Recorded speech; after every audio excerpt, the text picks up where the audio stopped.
देखा जाना चाहिए पूरा। ठीक है साहब। और उसने कहा जब अब क्राउन ने मुझे ही पूरा दे दिया है, मैं ब्रिटिश गवर्नमेंट की तरफ से जब भारत के मामले संभाल रहा हूं, क्रांति वगैरह हो गई, तो थोड़ा इकोनॉमिक रिफॉर्म्स किए जाने चाहिए। वैसे भी जब भी ऐसा कोई भी चीजें आती है, जो क्रांति हुई, जैसे अब कोरोना हुआ, तो इकोनॉमी गड़बड़ा जाती है। लॉकडाउन लगा या और किसी कारण से जब भी ऐसा कुछ होगा तो आर्थिक गतिविधियों पर पूरा प्रभाव पड़ता ही। तो सब इकोनॉमिक रिफॉर्म्स किए जाने चाहिए भारत के अंदर भी।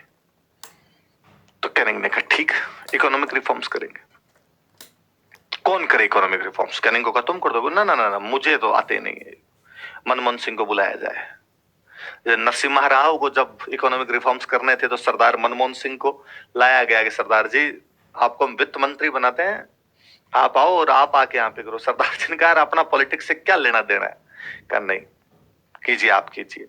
कर तो मैं ही रहा हूं, साइन आपके होने चाहिए, क्योंकि मैं करूंगा ना तो ये भारतीय जनता और सबसे बड़े तो ये कम्युनिस्ट ये खा जाएंगे। बाहर की कंपनियों को क्यों मौका दिया गया भारत में?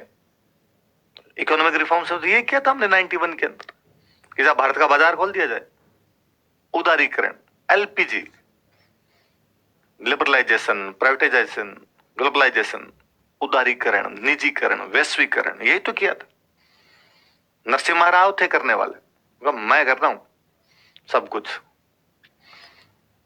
पर मैं यदि कहूंगा ना मैंने किए, तो ये भुंगड़िए पत्रकार ना, जिनको इकोनॉमी का ई नहीं आता है, ये बैठ बैठ के प्राइम टाइम के अंदर बोलेंगे बाद में कि भारत पर एक बार फिर ईस्ट इंडिया कंपनी का राज हो जाएगा, विदेशी कंपनी आके भारत को अपने चंगुल में फंसा लेगी, भारत की सरकार भारत को बेचने जा रही है।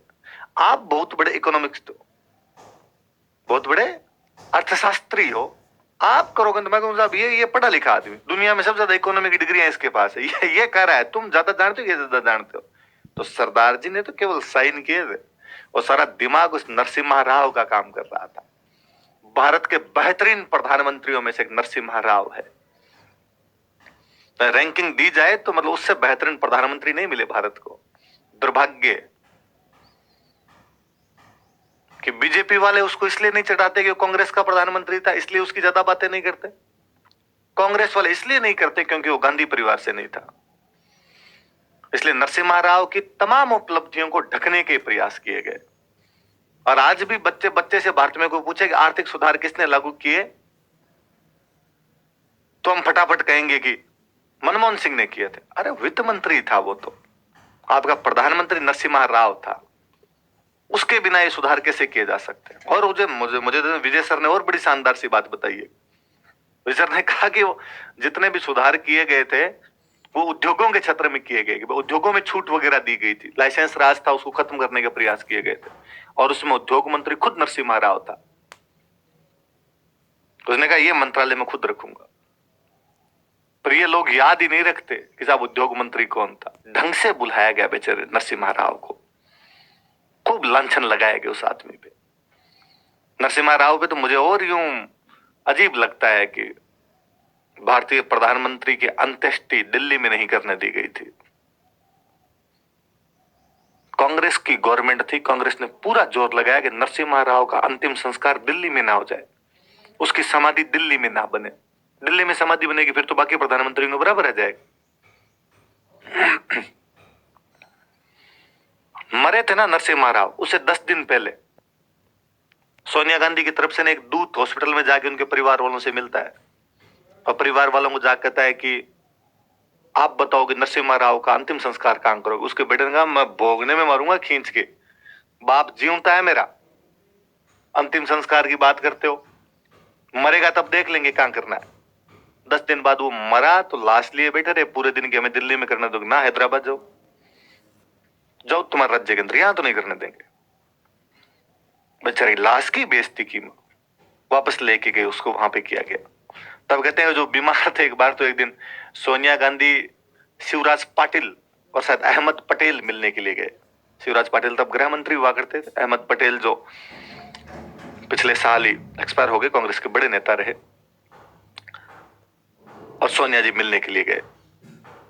शिवराज पाटिल ने तो चेयर पे बैठे हुए थे हॉस्पिटल के अंदर, नरसिम्हा राव अपनी, तो शिवराज पाटिल ने उनको पानी का गिलास भर के दिया कि सर पानी लीजिए। उन्हें हाथ मार के यूं, बोला नहीं जाता था तब डोकरे से ज्यादा, तो फिर भी यूं किया शिवराज पाटिल साइड में, और जैसे तैसे अपना पूरा जोर लगा के बोला कि बाहर मेरी बेइज्जतियां करते हो, अंदर बुला के पानी पिलाते हो, अंदर आके यहां पर मेरे साथ अच्छा व्यवहार करते हो, बाहर मुझे नहीं पता तुम मेरे बारे में क्या क्या बातें करते रहते हो, जो काम मैंने नहीं किए उनके लिए मुझे कहते रहते हो, मेरी छवि बर्बाद करते हो बाहर। क्या बोलते शिवराज पाटिल? 2-4 मिनट डोकरे के डायलॉग सुन के वापस आ गए थे। तो वो बात है जी, आर्थिक सुधार। लॉर्ड कैनिंग ने भी कहा कि साहब क्रांति के बाद में आर्थिक सुधारों की आवश्यकता तो पड़ेगी, कौन करे? मैं तो नहीं, पर कोई इंटेलिजेंट आदमी को बुला लेते हैं। और वो जो इंटेलिजेंट आदमी था उसका नाम था जेम्स विल्सन। जेम्स विल्सन को कहा कि साहब आप इंडिया के इकोनॉमिक अफेयर्स देखो, और 1860 में जेम्स विल्सन के नेतृत्व में आर्थिक सुधार किए गए थे। लिखो 1860